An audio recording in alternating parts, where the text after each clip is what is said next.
So I saw Barbenheimer, the cinematic double feature extravaganza cultural phenomenon that has hit theaters like a goddamn tsunami.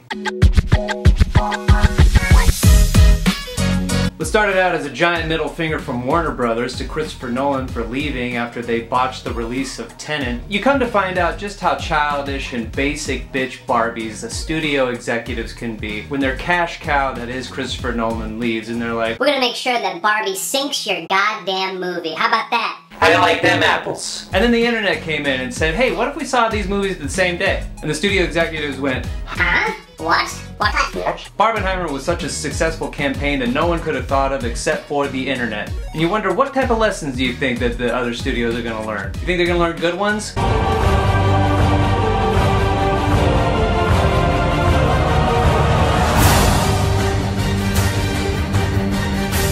No. There's a million and one reasons why that's not gonna be a thing. Who the fuck is gonna go and see Saw and Paw Patrol on the same day? First of all, Saw is such an old franchise that guys who grew up on Saw really don't give a shit that there's a new sequel. Two, if I'm already there seeing Saw, I'm trying to ruin my day. I'm not gonna keep it going by seeing the Paw Patrol movie, what, fucking by myself? What, am I supposed to invite a bunch of my friends? Hey guys, you know what would be really funny? Is if we saw both Saw and Paw Patrol on the same day. And then my friends are gonna be like, dude, you're almost 40. No, we're not doing that. The only people this would appeal to are parents whose kids like Paw Patrol and who desperately want to see Saw. Of course I see Saw. Mose and I see Saw all the time. So like, even if this does work on somebody, they're gonna have to take their kids to the Paw Patrol movie like in the morning or the afternoon. Then they gotta fucking go home, because they're not gonna take their kids to the Saw movie, and if they do, those poor children. No kid's gonna wanna see two movies in one day. Then drive back to the theater to go and see Saw. It's just not the same. And stop it. Guys, stop it. Barbie, starring Margot Robbie as Barbie, Ryan Gosling as Ken. Directed by Greta Gerwig. Barbie herself is a toy, doesn't realize that she's a toy. She's like Buzz Lightyear. She's living in Barbie land, she's having a great life, having huge Barbie parties, not giving two shits about the Kens of the world who fawn over Barbie, who can't get enough of Barbie. Love Barbie. The original Ken, played by Ryan Gosling, really wants Barbie's attention, doesn't know who he is without being connected to Barbie. One day Barbie wakes up and realizes that she's having thoughts of death and going through an existential crisis, and so she checks in with Weird Barbie, who lets her know that she's a doll. The girl that's playing with her is going through a huge crisis herself. Barbie needs to go to the real world. She needs to cross over from Barbie land so she can go and confront the girl that's playing with her, try to make her feel better so she can get back to Barbie land where everything can go back to normal. And when she gets there, everything's flipped on its head. Whereas in Barbie land, all the Barbies are on top. Ken's second-class citizens. When you get to the real world, men rule the world, women are second-class citizens. Both Ken and Barbie have different realizations for what the real world brings. Barbie realizes that she's not as beloved as she once thought she would be, and Ken realizes that just by being a man, that he's respected, especially when he wears that slick cowboy uniform. Also, he's as good looking as Ryan Gosling, so he's got that going for him. Ken decides that he wants to change things up, that he doesn't want to be and feel like a second-class citizen, so he takes the ideas of patriarchy to Barbie Dreamland. Whereas Barbie is still trying her best to rectify things with the girl that's been playing with her, make her feel better, so Barbie could feel better. When they both get back to Barbie land, everything's crazy. And it becomes a race to fix Barbie land for good while growing as characters, really finding out what it is they want from this life. Everything about Barbie is sweet and fun and funny. Sets are incredible. The dialogue is fun and funny. All the Kens are great. Alan is one of my all-time favorite characters next to Weird Barbie. I think it goes Alan and then Weird Barbie. Barbie's fun and funny, and Barbie realizing that she wants more than what she had, that figuring out what it's like to be human has opened herself up by going through this human experience with these humans that are teaching her how to be human. Am I saying human too much? Human.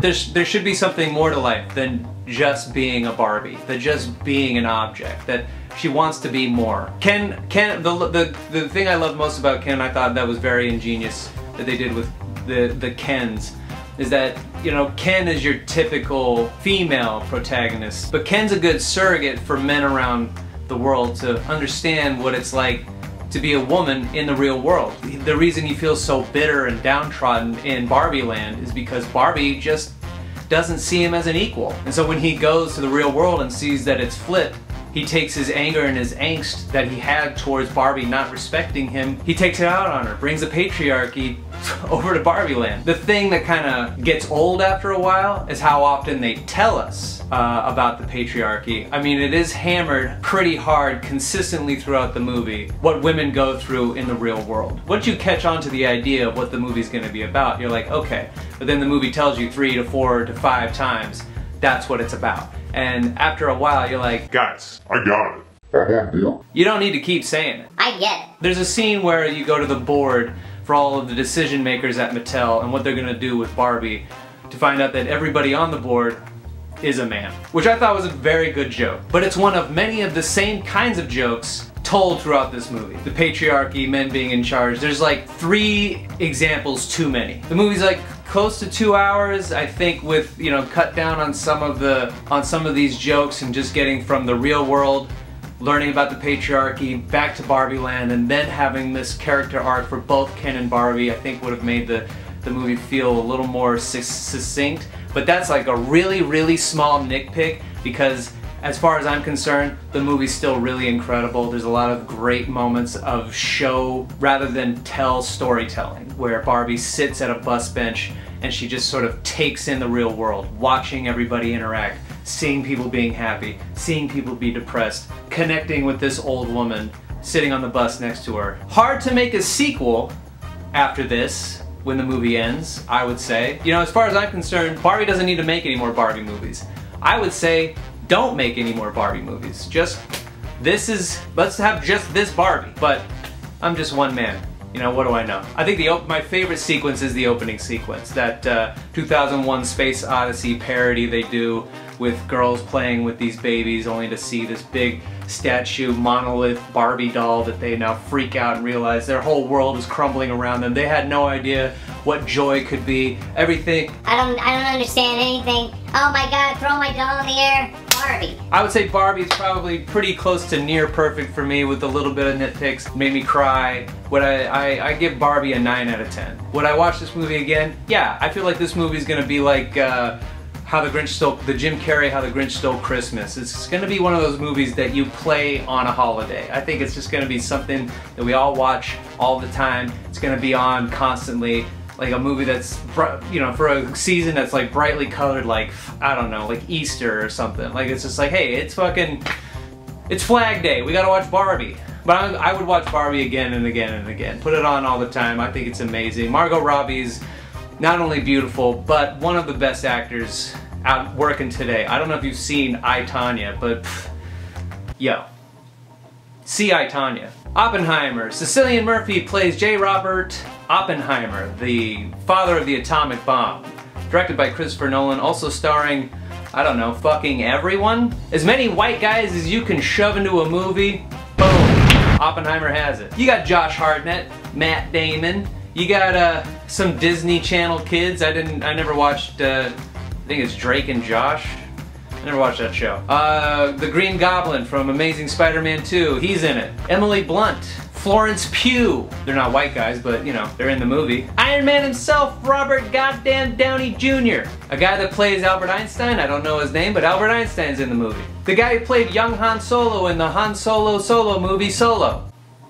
He's in it. And then a bunch of other guys that, you know, that are just sort of like in the movie, like in the background. You're like, oh fuck, is that Rami Malek? It is Rami Malek. All these like background characters are all somebody, and it's kind of like watching like an episode of Arrested Development where there's just like a bunch of things happening in the background that are meant to be like, oh, that's an inside joke. I know who that is. Oh, I know what's going on. Is that the Blue Man Group? No, I'm afraid I just blew myself. Oppenheimer is 3 hours of men in a room talking about fucking science. Physics, how atoms work and mush together. At the same time, how does Robert Oppenheimer mush together with other men's wives? Just... This dude fucks. This dude fucks and does physics. He physically fucks in the movie also. There's a lot of physical fucking in the movie. Well, not a lot. There's some. There's more fucking in the movie about Oppenheimer than you'd think there would be, because it's a movie about building a bomb. But I guess what's sexier than The Building a Bomb. I've never seen a more captivating movie about men in a room talking short of Glengarry Glen Ross. Whereas Glengarry Glen Ross and other movies like Social Network and Pulp Fiction, where there's just a lot of like really clever dialogue happening, this movie doesn't rest on clever dialogue. It straight up just is people talking about how are we gonna make this bomb. If we set this bomb off, are we gonna ignite the atmosphere of the planet and destroy the world? Once they build it, what are they gonna do with it? Are they actually gonna drop it? Spoiler alert! Oh, they drop it. Oh yeah, they drop it. This movie moves. I mean, it moves from scene to scene to scene to scene to scene to scene to scene until it's fucking over. You're never bored. I don't think I was bored the whole time. You get enough of what it's like to be in this man's shoes before, during, and after the bomb that you feel every single second of what he's going through as he grows, even though the movie isn't told in a linear way. We get the black and white. The black and white is from Robert Downey Jr.'s characters, the Strauss. That's from his perspective of while he goes through what's not a trial, talking about Oppenheimer and the building of the bomb and the Manhattan Project. And then you cut back to color, where it's from Oppenheimer's perspective. You get to see a lot of the same scenes played out, but different dialogue. How events can be twisted, how memories can be twisted. It's a classic Christopher Nolan. I've had a problem with the last couple of Christopher Nolan movies where there's not as succinct storytelling as I think he usually is good at. Dark Knight, Prestige, Memento. A lot of these movies he does really well, telling grand stories while keeping a lot of things very close to the vest until bang, there's a twist and you're like, fuck, I didn't know that was what it was gonna be about. And I think there's something about his storytelling, he's more intrigued by his own idea than he is by telling a story that properly conveys the idea. I've seen Tenet like 3 times. I have no fucking idea what happened in Tenet. But Oppenheimer, we already have, it's a biopic. The story is pretty much laid out. So now he can just tell the story. It's a movie where he can finally tell the story while also being about things that Christopher Nolan, we know he loves to talk about. He loves physics. He loves concepts of tortured men destroying the planet. He loves time travel and non-linear storytelling. Everybody gives killer performances in the movie. Emily Blunt's character gets a real great time to shine when she has to testify for Oppenheimer during his hearing, and she crushes it. There's a really great way that they do espionage with, you know, the Germans and Russia and the Soviet Union, and how things lead to other historical events that if you're not aware of, you're gonna be like, fuck, I hope they make an Oppenheimer sequel, because this movie this movie is so cool. If you know some of your history, you're like, oh shit, this led to what could have been World War III. All of the stuff in Oppenheimer led to the goddamn Cold War.